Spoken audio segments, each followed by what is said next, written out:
All right, so this should be a short video. I just want to address something. It has to do with being genuine. When you're a genuine person, you know you're genuine. Chances are, even if somebody says you're not, they know that you are. When you've been genuine 24/7 your entire life, you're in your 30s, you're genuine. You know what I mean? And people know it. But the reason I wanted to get into that is sometimes, it's not about what people are telling you. Oh, you need to do this. Oh, you need to do that. Oh, this is what's wrong with you. Oh, that's what's wrong with you. You know what I mean? They might not even say it like that, but it might come off that way. Like they might use other words. And everybody has their little point, to everything. Where I'm going with this, I'll tell you is specifically where I'm going with this is I've heard this a lot, not pertaining to me, but just I've heard this kind of these words being thrown out a lot. It's like, people say, someone's lost their memory. They've lost their memory. They got dementia. They're, what do you call that when people dementia? There's another word for it. I don't know what it is. But, people say things like that. Or they go, oh, so-and-so has the memory of a goldfish. And goldfish are supposed to have like 5-second memories, right? And it just, and it goes again and again. For myself, and I'm not going to speak on others, but when it comes to me and it comes to this, what I can say is that being genuine 24/7, I do understand when I feel a certain way. When I feel a certain way, it's for a reason, especially if that has to do with me specifically. But obviously, think about your own life. Well, in your life, a lot of things have to do with you, right? Am I wrong? Or anyways, we're not going to contest that. But when it comes to me, when it comes to being genuine, I do sometimes look at myself from a third person perspective. I look at myself, I assess the way I'm feeling, how I'm thinking and whatnot. And it's not about losing memory. You know what I mean? There's, in this world, and I don't mean like getting nasty or vindictive or anything like that. I'm talking about like even getting manipulative, not in those terms. You could have an issue in your life at one point and you could deal with it. You know what I mean? When you deal with the problem, even it's a problem of the past, but when you deal with that problem and you've dealt with it properly, you gotta look back on yourself. Now, I'll tell you something about myself. I was never able to hold down a job. The only job that I held down was for a few years, was a part-time job in the kitchen, okay? So, really, there was no way of losing that job. That was the lowest position. So, it wasn't going any lower than that, and there's a lot of things that had to do with that job. For a while, I was able to hold it down. And I did valet once, and that lasted about 6 months, all right? I did valet full-time for 6 months. From like spring to, the end of summer. From spring to fall. So those 6 months, I did that job. And I'll tell you right now, like in jobs like valet or dishwashing, you don't need to play any kind of fake or political game, okay? You are the bottom person and you are doing all the bottom job. Like you are doing the bottom job, okay? You're parking either you're washing dishes or you're parking cars, and you're kind of like semi-security and semi-doorman, basically. You know what I mean? Not gonna get into the business and all that. That I'm not gonna get into, but okay, I'll get into it a little bit. Okay, so these guys were clever guys. They worked in out of Chicago, and they brought their business to downtown Toronto, right in downtown Toronto. They found these 2 old hotels in prime locations in downtown. Okay, these hotels were always booked out. These hotels didn't have valet service. Okay, as a hotel, you will gain stars for having more services. So they offered them the service, right, for free. They said, we're going to pay the guys ourselves. It's going to be free for you. And they're going to act as semi-security and doormen. Okay. So these 2 hotels had the same owner, and they were about within 3 blocks of each other. So we got hired by these guys. They made an arrangement with the garage where they got parking tickets for it, and we would go park these guys' cars in the nearby garage and bring it for them when they requested. And these guys would get the money. I mean, they had to pay our wages too, but they got paid off that. I mean, it was like $40 a night or something. Okay, it's downtown Toronto. It's $40 a night or $39 a night, and then there were deals $60 for the weekend and things like that. That's a lot, you know, when you have a lot of people coming through. All right, so we established that, but the idea is that, you know, we were the bottom people, you know, working the door, doing semi-security and parking cars. We were pretty much at the bottom of everything. You know what I mean?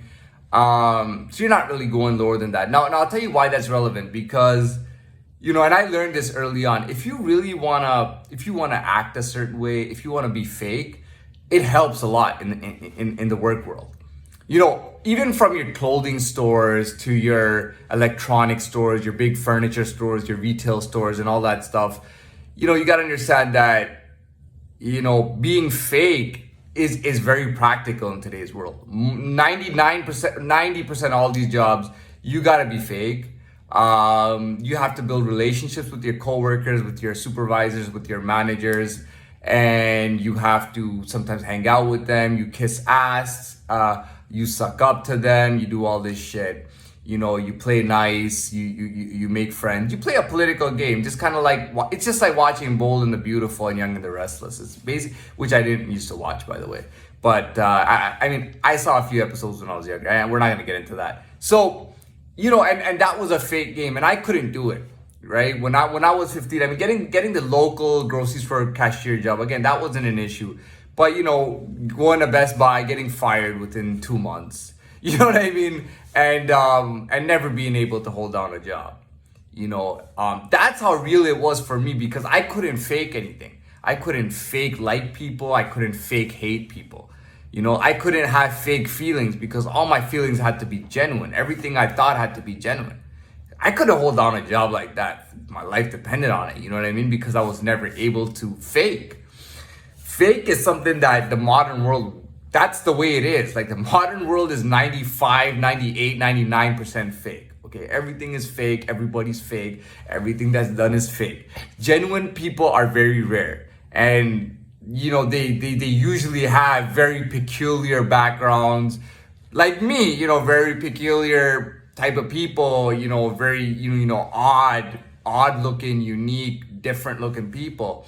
You know what I mean? And very few people are genuine. And typically, you know, they're people who even sometimes do very dangerous. I mean, they do all sorts of stuff. You know what I mean? I robbed a bank, by the way. Okay, that's very dangerous.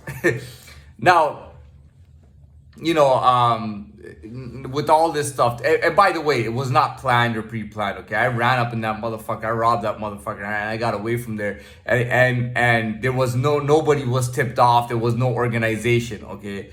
They could have shot me very easily. You know what I mean? I was running with something in my hand. You know what I mean? I was running with it in my hand. You know what I mean? I went in there, robbed it with that in my hand. They could have easily shot me. They could have shot me and not gotten in trouble. Like that. There would be no investigation or anything. They would say, dude, the guy robbed the bank. He was armed. He robbed the bank. And we shot him because he aimed it at us, and that's the end of the story. Really, I could have been shot and killed very easily. Okay, so you can understand that. But now where am I going with this again? So you know, I'm kind of running out of time. I got to get to the bottom. I got to get to the point. And the point is that me being genuine, I know that's rare, but me being as genuine as I am all the time, I just got to reflect on myself and my feelings. Now, it's not that I've lost memory. You know, sometimes you can deal with something, whether you directly address it and deal with it, you know, you go up in somewhere, or you go personally deal with something, or you deal something through, like, almost like a play, you know, like you do something that means something, that means something, that means something, and it comes around, and it's like 7 issues are solved right there. You know what I mean? Like this is a very complex game. This world is a very complex game and a complex place. Okay, so for somebody to say, "Oh, this guy has totally lost," no. I know what I feel. I know what I think. And I know that when I'm happy about something or I'm upset about something, that what the issue is or what the non-issue is. You know, and that's not all credit due to me. I learned that from from others. I learned that from people who were very elite, who were very intelligent, who were very I mean definitely, I had some use in their works, definitely, and that doesn't bother me. But when they kind of showed me and talked to me and took me through my past and stuff, and I looked at my past, and these are people that I had met briefly or spent a lot of time with when I was out and everything, and I was able to kind of look back on my life and be like, holy shit, dude, I'm like, I never even realized how perfectly I was doing things. You have an incident, something happens, and you got no idea. I didn't even think. I felt bad for a little while, didn't think about it, and I didn't even and now I look back and I go, what the, like, dude, I perfectly dealt with that problem. Like, I absolutely knowing the factors that others don't know of what goes into situations and whatnot, knowing all that stuff, when you assess it, when you go back and you go, I didn't even know that I did that. Like, I didn't even know that I was trying to do that. I was just being genuine. That's all I have, is me being genuine and consistent.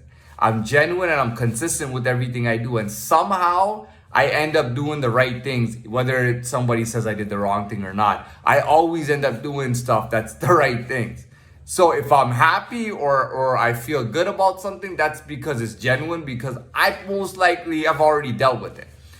I look back and I looked at stupid little things. I was like, holy shit, man.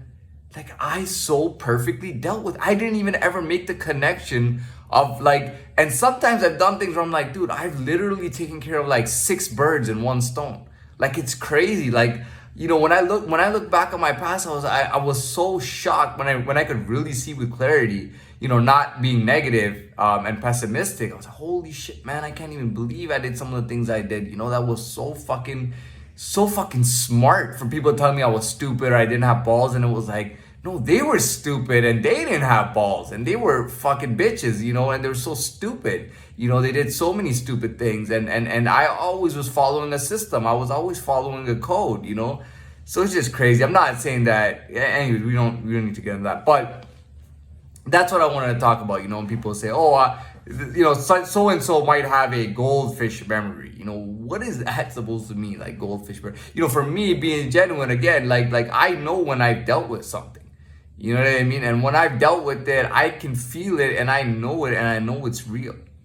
Now, there were so many people. Now, me not having a presence in the world, me not feeling like I was even born in this world, but existing, people were always throwing shit at me. Oh, this is his problem. That's his problem. He needs to do this. He needs to do that. And they were so wrong about everything. You know what I mean? I didn't find out till I met others like myself who were able to kind of give me information that I needed, because basically when I was born, I had no idea of who I was or what I was doing, and I had nobody to teach me or tell me anything, even about myself and how I think in my body and just things like that. I had no idea about until I had somebody break it down for me and tell me specifically, like, okay, you can do this, you can do that, you're capable of that, you shouldn't do this, you shouldn't do, you know what I mean? Until I had somebody break it down to me, I had no idea. So for people, and then I think about the stupidest things people are telling me, like their advices were so ridiculous. I always think about it. Oh, you're doing that, you need to do this. It's like, dude, they don't give a shit about you. Okay, they're telling you what to do that's gonna benefit them in some way. You know what I mean? They don't give a shit about you at the end of the day, and you don't need to listen to stupid advice. I'm not gonna say stupid. I mean, maybe they were coming from a good place, right? Hopefully. But regardless, I've been given such stupid advice. Oh, you're doing everything wrong. Oh, this is wrong. Your morals and codes and principles are wrong. Be fake sometimes. Do this sometimes. Be a piece of shit. Scam people. And it's like, I was never able to get with it, and I'm so proud and so glad that I never did. And I'm so proud and glad that I found out, like, really the truth, because I was always doing things with a system, and when you do things consistently and genuinely in a system, it's a big deal. So I wanted to talk about that. I feel like I've talked enough. I am running out of time, so we'll end it right here. Again, everything's there. I'm not gonna break it down 100 times and make it really easy to understand. It's not, take it at where it is.